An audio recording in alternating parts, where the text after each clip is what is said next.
New research is flipping the script on parent brain. Yes, scientists say having kids may actually improve brain health long-term for moms and dads. Studies show the brain physically rewires during parenthood, boosting areas tied to empathy, memory, and social connection. And the daily challenges of raising kids may help build what experts call cognitive reserve, keeping the brain younger and potentially lowering the risk of cognitive decline.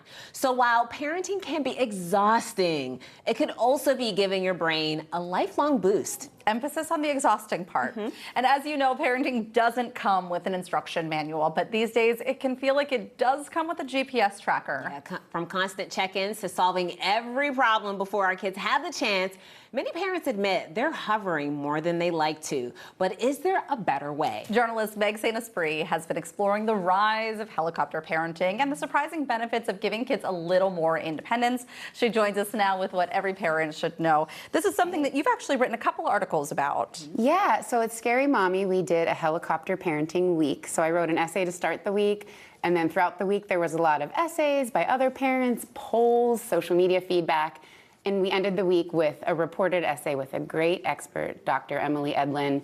I would recommend her book like 1,000 times over. Yeah, I'm gonna have to pick up that. It's really good. You made a point that it's easy to fall into helicopter parenting. I agree. It is. I mean, you just want to protect them at all costs, and you don't want anything to happen to them. Yeah. Yeah, and even if you're not a person that's apt to kind of overly hover, you know, I feel like I want to raise independent kids. The world does just kind of make you feel like the algorithm hits us with these anxiety things constantly. Yeah. You know what I think about too is if you talk to anybody who is elder millennial, Gen X, they will say, I am so glad that smartphones did not exist when I was growing up, because if they would have captured the things we were doing.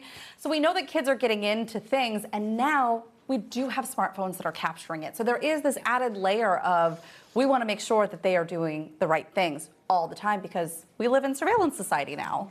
I know, I've been thinking about this. It's like that hard mix. Like, yeah, I want to know where my kid is. I can see their location, but also like they need a little bit of autonomy. Right. Yeah. So I'm like trying not to check in and trying to trust them. Obviously, if they're not answering, I can see where they are. Right. But how do we walk that fine line? You know, it's, again, we always talk about this. It's like training wheels. It's like teaching our kids to swim.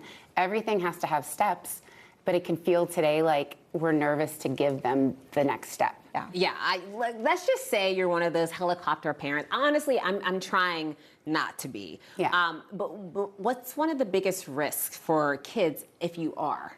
I think if we overfunction for them, then they don't learn to function for themselves. You know, Yeah. we see a lot of kids that can't go up to a counter and order the food they want, or are nervous to talk to the mailman, or different things like that that I think just in a more analog society, we just were all used to. You know, so much stuff's on a kiosk now, or they look at the Ring camera, they know it's on the front porch, they don't need to go check.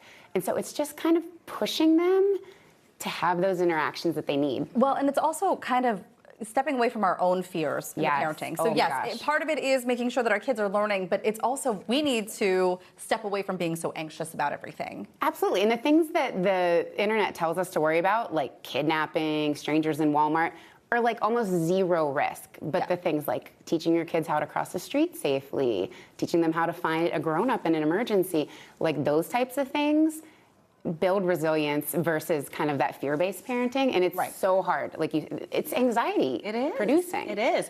You talk about autonomy supportive parenting. What does that? What does that mean? So that wonderful expert that I talked about, Emily, she shares a lot in her book about it's sort of how do we raise our kids to be independent adults. We support that without over-functioning for them, without being, you know, a lawnmower parent, smoothing the path, or helicoptering. It's finding those moments where we can say, you can actually walk to the corner store and get ice cream. I know you think you can't, but you can. That happens to me all the time. Even though Logan, he's not even 3 yet, but he's saying, he's like, help me, like to do something. 9 times out of 10, I will help, but there are those times where I'm like, hey, babe, you can do it. Like, you do it. Let's you can try it do ourselves. it. Yeah. Right. Yeah. Right. And it works out.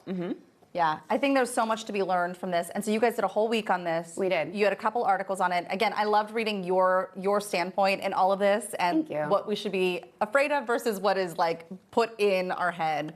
Really great stuff. Yeah, and I'm living it. I mean, I'm scared of things that I shouldn't be, and maybe not as scared of things that are real risks. So, A lot of things to look at. Thank you so much, Meg. All right, if you would like to read Meg's articles on helicopter parenting, we will have those links for you on our website. Still to come on the show, KDKA anchor Christine Sorensen is standing by in the newsroom with the stories you don't want to miss tonight on the KDKA Evening News.